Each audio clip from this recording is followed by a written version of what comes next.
We spent the night in Donley. It's about 3 hours away, and it was a pretty rough travel here.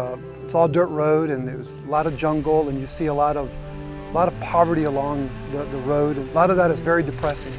But it was a rough trip. Just to drive, to get here, just wore on my body. But when we got here, just this incredible reception. They were cheering us and clapping for us and smiling. The kids came chasing the bus down as we approached the village, and when the bus pulled up to the village, the door opened and everybody applauded and cheered. I got to tell you, from the time I saw the kids up at the corner with the Welcome Americano sign, I got tears in my eyes. They were so happy to see us, and we were so warmly welcomed. We're looking forward to a great week together. I know that they were doing their absolute best for us, and that was amazing to see that. To see that somebody that has so little to offer from a material standpoint, trying to give you the best that they possibly can. La cosa es pasar el río, si no hay puente. No hay pasada, y hay pasada pero en canoa.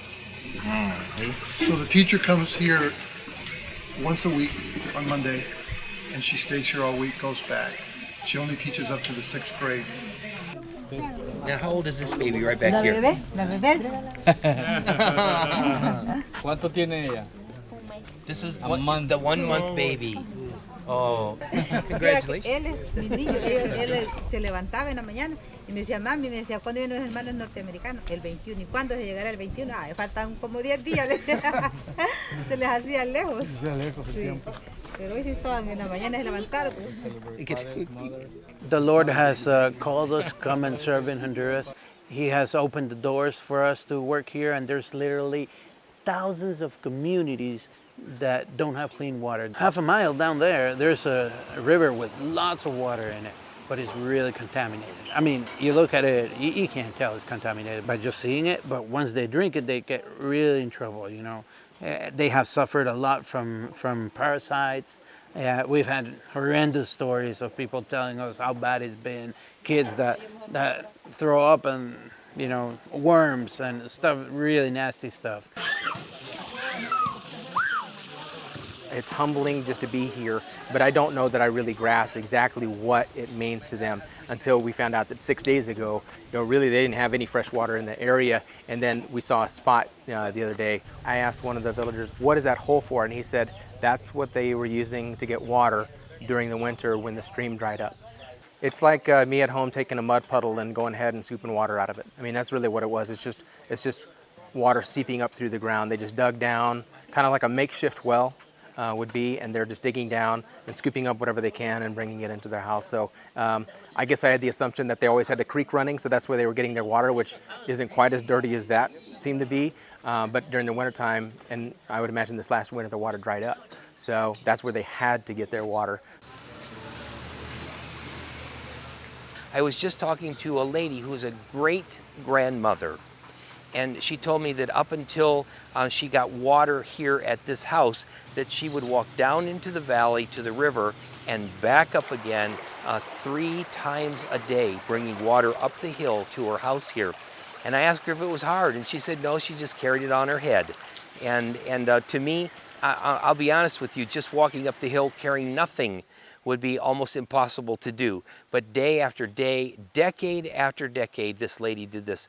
We are getting this exactly the same water from the river, but we catch it at the source, right where it springs. We locate during the dry season the areas where the water springs, and we build the box using all the local materials and everything, and we just channel the water down here. The system is like very simple, you know, it's basically pipe and one-time big investment in making the tank, but once that's done, you know, it lasts for 20, 25 years without any problems at all.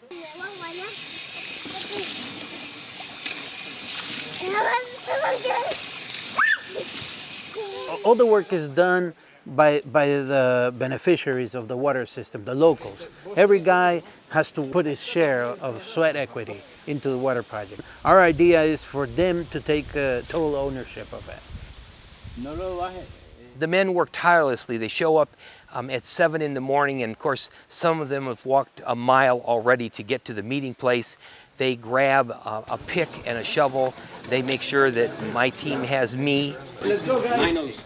And we make our way to the work project, and they start picking and digging. Digging the trench takes 4 or 5 pickings, and then digging that dirt out in order to get down about 18 inches is what we're burying this pipe all over the village. And they work. They're strong, they're in shape, they do this kind of work every day, but they're committed to burying every single inch of this pipe over the next few weeks. Okay, here we go, everybody look. The whole purpose is to team one American with one Honduran. Sometimes when the villages are bigger, maybe 2 Hondurans. But the idea is that you can develop a deeper relationship. The process of meeting our compañeros was kind of exciting. When we first got here on Sunday evening, we had our sermon at the church. At the end, they kind of paired us with our compañeros. Hey, how are you? Jorge, I can do that one. I had got to meet them previously throughout the day, playing volleyball and things like that. And ironically, the kid that I was playing with, Hector, actually got assigned to me. And my heart was already going out to him. One, he just had an amazing aura about him. He was always just so happy. I had noticed that he had a cleft palate and things, and I just kind of wanted just to talk to him and really get to know him. My 2 guys was Aquilino, who's about 55 years old, and his son, Henry, who's 29 years old. How's your youngest? They said I sweated a lot. They kept on checking on me, making sure I was okay. They kept on challenging me in some ways of, you know, I remember when I saw them swinging the machete kind of thing, they asked me to do it, and I was kind of nervous at first because I heard some stories. I was like, I don't want to be the first guy to injure himself and never be able to come back on a water project kind of thing. Yeah, they work quite efficiently. It's kind of crazy. I'm not in bad shape, but I wouldn't say that I'm in Honduras shape at all. Get in there as much as we can with the pickaxe and the shovel and stuff, but you know, we quickly get winded, and they see it. You know, they're like, take a break. You know, just let me take this for you. So I had 3 compañeros. One was Franklin, and the other 2 were Jose's, and the 2 Jose's are cousins. I think they're distantly related to Franklin as well, but mostly everybody in the village is one big family. But they're all a great group of guys. It was easy that I already spoke the language. I'm actually able to be involved with practically almost the whole village and getting to know everyone. And of course, since I have an easy Spanish name, everybody knows my name. I feel like I'm a member of Cheers or something.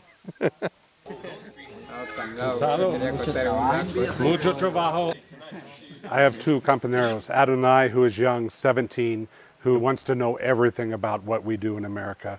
Eli is more like my father, told me to sit down today when he noticed that I was working too hard. I said, yes, sir, and I sat down right away. They're great, great people. 5 días. Oh, 5 días. Oh, sí. Muy amigable.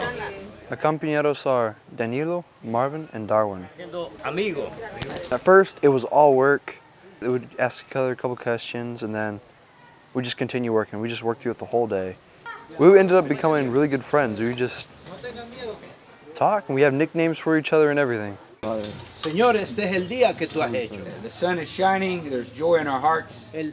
We're raising questions on these people's mind. Why would anybody who is living the American dream would be willing to come here and be right next to me, and not just that, but come and trench? So those are questions that are going on in the minds of our workers, of our Honduran workers, and there's only one answer, you know. There's only one answer. In Jesus' name, amen. They asked, why are you here? They asked, you know, why would you come to be with us? And one of them commented, it just shows the love of Christ. They have children like I do, so their fathers and husbands, and they work hard. I grew up on a farm, so it's just, to me, there's not any difference other than the language barrier and some resources. They see it as profound that we're here to help them, and where we come from, there's a huge financial difference between us, but when I get down to it and working in the trenches with them, I don't see any difference at all. They are not cutting corners on any of this. They know that they have to do it right to make it last. They have a lot of integrity in their work, every one of them. Kevin is 21, and he has become really excited about plumbing. We were talking how that would be a great job because everybody needs plumbing. The other young boys are 16, 17, and a little holding back, reserved, but we've been engaging them about girlfriends, and to see the same interaction between the young boys and the young girls that we see at even our youth group. It's just been comical in that regard. So it's trying to get a little bit of understanding of their culture and a little bit of their aspirations of either not moving out of the village, nobody has said anything about moving out, but to get a job and to find a calling. And that's been exciting and fun.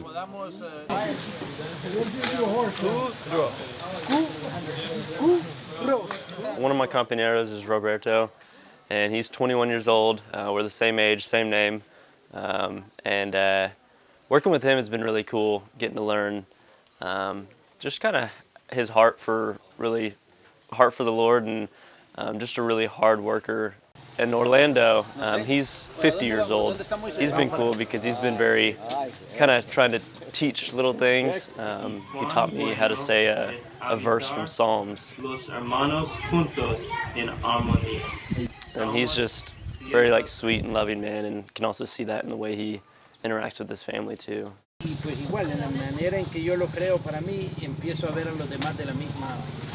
Every night we've been meeting together. The first night was really interesting. Just really had no idea what was going on. What we got ourselves into. But the rest of the nights it's been cool. Even though we don't know the songs, for the most part can grab a couple words knowing that they're really just singing out their hearts to God. And so it's still easy to kind of participate in the clapping and just kind of having fun worshiping God together.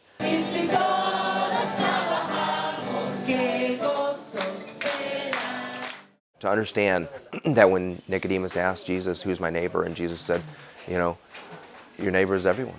I mean, that's my neighbor is not just the person that lives to the right or to the left or in front of me, but it goes so far as to go 1,000 miles south and to Honduras and find people that need the love of Christ, to become incarnate with them, to live with them, to share with them, and to really create bonds that would last forever.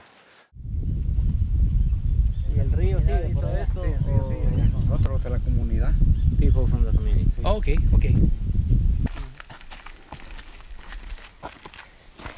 Sometimes in America, we forget what wealth really is.